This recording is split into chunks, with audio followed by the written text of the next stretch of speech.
Bonsoir à tous, bienvenue dans votre émission La Réunion Léla, espérant que le sujet qu'on va aborder va vraiment vous intéresser, puisqu'on va parler d'économie, et c'est dans Impact.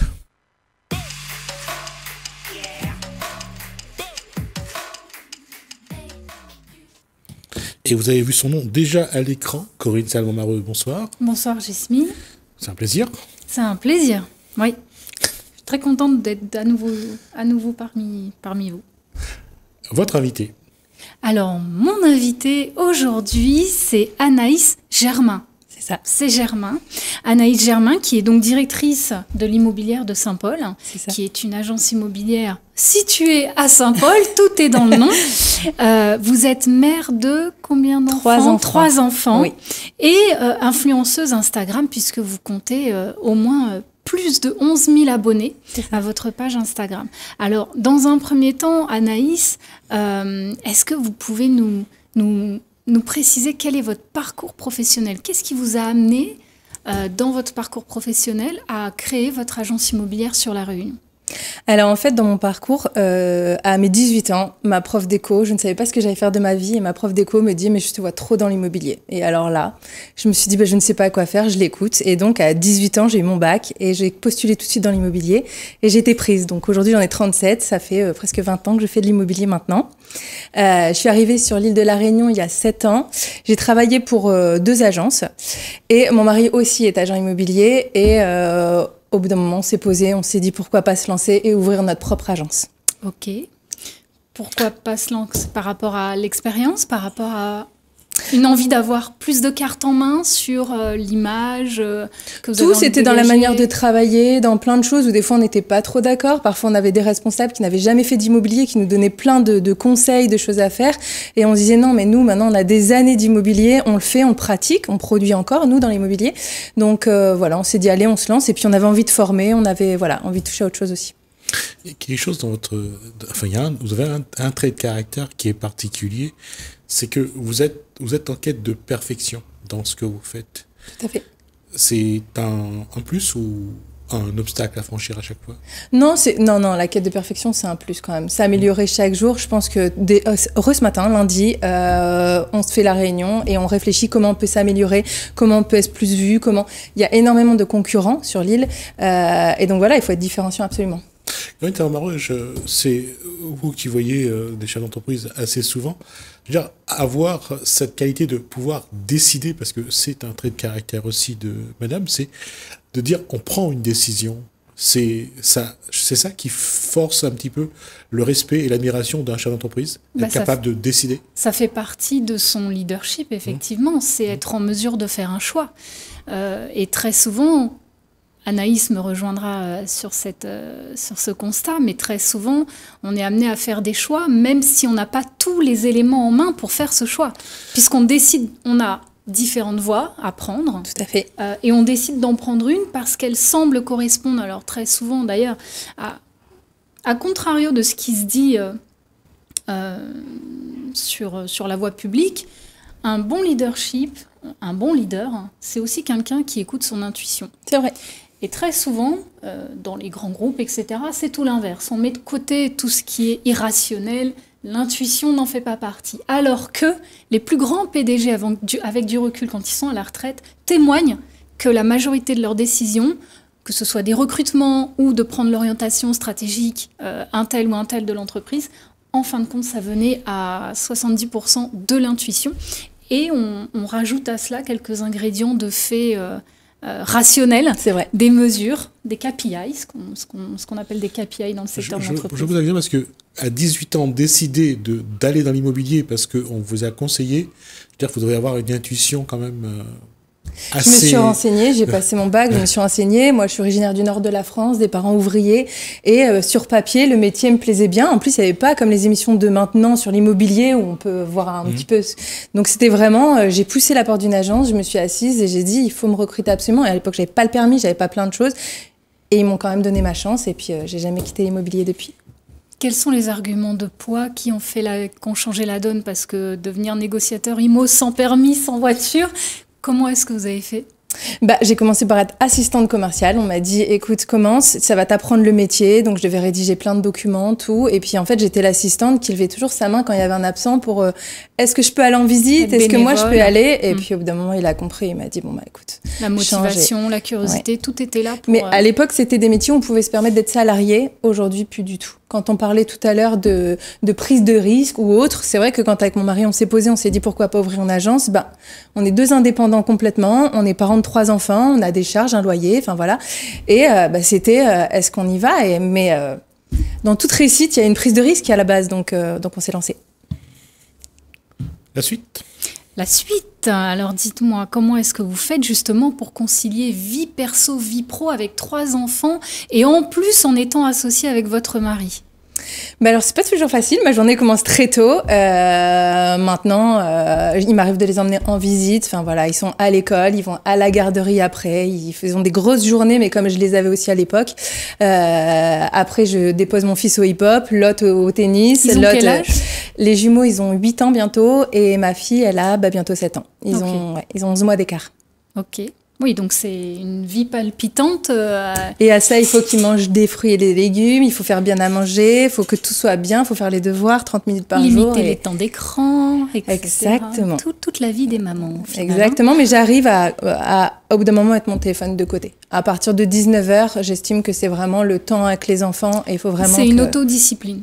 Oui. C'est vrai que très souvent, nous les femmes, d'un point de vue entreprise, moins aujourd'hui quand même au XXIe siècle, mais on est vu comme des éléments non confiants pour certains employeurs, justement parce qu'on a des enfants, alors qu'en réalité, s'il y a bien une valeur ajoutée qu'on peut définir aux femmes, et notamment aux mères, c'est l'autodiscipline et le sens de l'organisation, de savoir gérer ses priorités, de savoir gérer ce qui est...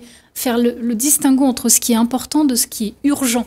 Et donc, de réussir à équilibrer sa vie personnelle et sa vie professionnelle. La capacité de prendre la décision, c'est à ce moment de hiérarchiser les priorités et de s'y tenir. Bien sûr, on revient à l'autodiscipline. Alors, il y avait le concret, on avait fait un business plan, on avait fait plein de choses, et combien d'agents indépendants il nous faut, et combien va être notre loyer, et ceci. Alors, on était hors clou pour tout, on a bien, mais on s'en est sorti, et aujourd'hui, on a une agence qui fonctionne très bien. C'est une agence qui est ouverte depuis combien de temps? Ça va faire bientôt 2 ans, et aujourd'hui, on a 9 conseillers. Ah oui, quand même. Ok. Et combien de salariés? Une salariée, ok. Alors du coup, si on parle immobilier justement, l'actualité économique et financière semblait dire que le secteur immobilier est impacté, mais sur de la demi-mesure, puisque d'un côté, les prix au mètre carré ont augmenté, wonderful, et pour les vendeurs et pour les agences immo, puisque rappelons qu'une agence immobilière se rémunère sur le pourcentage du prix de vente. Absolument. Donc, et d'un autre côté, les banques, par contre, acceptent beaucoup moins, même les bons dossiers. Sur le site cafpi.fr, il est précisé, les refus de prêts immobiliers sont en hausse en 2022. La rentrée 2022 s'annonce en demi-teinte, justement, puisque on a d'un côté la stabilisation des taux d'intérêt, mais de l'autre côté, beaucoup de refus de crédit immobilier, même sur de très bons dossiers, d'un point de vue des banques, à cause du dépassement du taux d'usure. Donc, d'un côté, les 2 derniers mois, en ce qui concerne les taux d'intérêt, ont connu une augmentation rapide, et puis la rentrée s'annonce positive, avec cette fameuse stabilisation des taux. Et pourtant, en dépit de cette bonne nouvelle, on a le taux d'usure de 2022 qui continue de bloquer les emprunteurs. Près d'un emprunteur sur 2 se voit opposé à un refus de prêt sur son dossier, malgré que le dossier soit bon, alors que, justement, à cause du dépassement du taux d'usure. La CAFPI précise tout de même qu'un premier refus de prêt n'est pas une fatalité. Donc pour les clients de l'immobilière de Saint-Paul, sachez que le refus de prêt n'est pas une fatalité. Il existe des solutions pour contourner le taux d'usure et parvenir à donner vie à son projet immobilier ou à sa revente ou à son investissement. Rappelons rapidement que le taux d'usure, c'est le plafond au-delà duquel la banque ne peut pas prêter. Donc le taux usuraire, il est censé protéger le consommateur. Mais le problème, c'est que le mode de calcul du taux d'usure il conduit à rejeter les dossiers de crédit, même ceux qui sont solides. En attendant, la Banque de France prévoit un relèvement du taux d'usure justement en octobre 2022. Donc, grande actualité. Dès le 1er octobre 2022, jetez-vous sur le site de la Banque de France afin de savoir quel sera le nouveau taux d'usure. Et Anaïs Germain, donc dites-nous justement comment se porte le marché immobilier ramené à votre échelle sur le territoire réunionnais. Voilà, je vais même parler plus de l'Ouest, parce que c'est vraiment... votre secteur de prédilection. Exactement. Les prix sont toujours aussi hauts. Ils sont toujours aussi élevés. On sort des estimations tous les jours et on est nous-mêmes surpris que par rapport à il y a 2 ans, ça a pris une telle ampleur, une telle augmentation. Maintenant, c'est vrai que c'est devenu une obligation lors de nos visites. Les clients, s'ils ne sont pas passés chez un courtier avant, ils ne visitent pas le bien. On le sait aujourd'hui que un couple de profs, un couple de médecins, un couple de n'importe qui peut se faire refuser aujourd'hui. Donc, le courtier, c'est vraiment impératif. Et puis, le courtier, il trouve toujours une solution. Pour assaisonner au mieux le dossier. Ou alors, c'est non et c'est non. Mais on est obligé maintenant de checker avant même les visites. Oui, de filtrer les visites, bien sûr. Sinon, ça devient beaucoup trop chronophage pour vous. Et pour les propriétaires vendeurs aussi. Mais du coup, dans la montée des prix, là, on va stagner. On va stagner, on peut plus se permettre d'augmenter comme ça, donc je pense qu'on va stagner pour quelques temps et puis attendre de voir la sauce à laquelle on va être mangé. Alors, il y a une chose qui est vraie, c'est que le contexte économique mondial fait que les prix ont grimpé, que les salaires, eux, n'ont pas beaucoup bougé, donc les dossiers vont souffrir parce que, d'une façon ou d'une autre, les gens n'ont plus le même pouvoir d'achat. Oui, aujourd'hui, nous, maintenant, donc on vérifie bien avant d'emmener en visite, mais je pense que s'il y a sur 10 dossiers, il y en a bien 3 ou 4 qui sont refusés. Là où avant ça passait, il y a un an ça passait, ça ne passe plus. Et puis sur l'Ouest, surtout sur Saint-Paul, les chiffres ont beaucoup grimpé et on le voit dans la configuration de Saint-Gilles-les-Bains, Carrosse, on voit que maintenant les prix des terrains grimpent en même temps que l'altitude. L'altitude. C'est vrai. C'est vrai que même moi je suis sur Bois de Nef. Bois de Nef, ça a pris des prix, ça a pris des proportions qu'on maîtrise plus, qu'on ne tient plus. Et le problème, c'est que c'est un marché où si le voisin il a vendu autant, et déjà c'était inespéré qu'il vende à ce prix-là, bah moi je trouve que ma maison elle est plus belle et puis la vue elle est plus sympa, donc c'était 50 000 de plus et ça se vend. Et ça se vend, donc... Oui, d'autant qu'aujourd'hui, le travail des services publics pour améliorer les routes, pour améliorer les voiries, continue à monter et à faire des espaces pour la construction. Bien sûr, on crée des lotissements de plus en plus hauts maintenant, donc les terrains se vendent cher, même haut. Et puis les routes sont de plus en plus accessibles. Avant, c'était très compliqué, même Bois de Nef, descendre, c'était très compliqué. Aujourd'hui, c'est facile, donc on peut se permettre de monter. Parce que je sais pas que c'est en ligne droite, mais on roule tranquille sur les chaussées à mi-hauteur et un peu plus haut d'ailleurs. Tout à fait. Oui, c'est beaucoup plus accessible. Et donc, on parle de quel pourcentage d'augmentation, Anaïs, par rapport à avant? On est sur... alors en pourcentage, je sais pas, mais je regardais encore tout à l'heure sur un site et je me disais que... on a pris presque 20%. Ouais. Il y a presque 20% sur les valeurs, autant des appartements que des maisons. Absolument. Et que sur les terrains. J'entendais dernièrement une cadre qui retourne. Elle est à la retraite, cadre de direction d'un groupe local qui retourne en métropole et qui vend sa villa sur la possession, pour le coup. Désolée, je ne serais pas porteur d'affaires aujourd'hui, mais elle vend sa villa à la possession dans une résidence et on m'a annoncé le prix que la villa dépassait le 1 million d'euros. Oui. J'ai trouvé ça vraiment excessif pour la possession. Voilà. Mais c'est pas tant que ça. Il s'avérait qu'une villa proche de celle-ci, justement, avait réussi à être vendue l'année dernière plus de 900 000 euros, sans vue sur mer et sans parking et sans piscine et sans vue sur mer. Donc l'autre villa avec piscine, vue sur mer, effectivement, elle dépasse le million. Moi, c'est quelqu'un qui voulait acheter à Saint-Leu, au niveau de Piton. Oui. Je crois que c'était pas une belle maison vraiment, mais il y avait un peu de terrain autour. C'était à 500 000. Oui. Ouais. Donc c'est pour ça que on est dans les bons ordres. Hein. On est vraiment dans le jargon immobilier. Il faut savoir que nous, on appelle ça, nous les agents immobiliers, on va appeler ça des biens petits pains parce que ça se vend rapidement. Et c'était des biens qui étaient moins de 250 000. On sait qu'il y a énormément d'acquéreurs à moins de 250 000. Aujourd'hui, un bien petit pain, c'est 350 000. On sait que 350 000, on va avoir beaucoup d'appels. Donc c'est vrai qu'on a changé la configuration. Et il faut, normalement, en 2023, ça devrait stagner et commencer à revenir à des bases un peu plus acceptables. Je ne sais pas si ça redescendra. Mais ça va se stabiliser forcément. Avec la montée des taux, il y a moins d'acquéreurs à ces prix-là, du coup.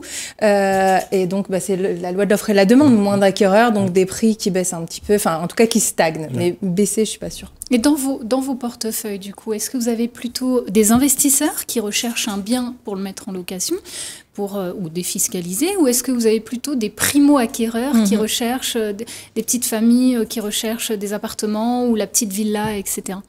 Alors nous, on a vraiment deux services. On a un service qui s'occupe que du neuf, donc de la défisque et tout. Donc là, on est sur des profils complètement investisseurs, mais on a quand même beaucoup de primo-accédants. C'est des premiers achats et c'est le plus dur pour eux parce qu'ils se rendent compte qu'ils peuvent plus emprunter beaucoup et c'est vraiment eux qui en pâtissent. Il n'y a rien à vendre derrière. On peut essayer de faire un montage avec un courtier ou autre.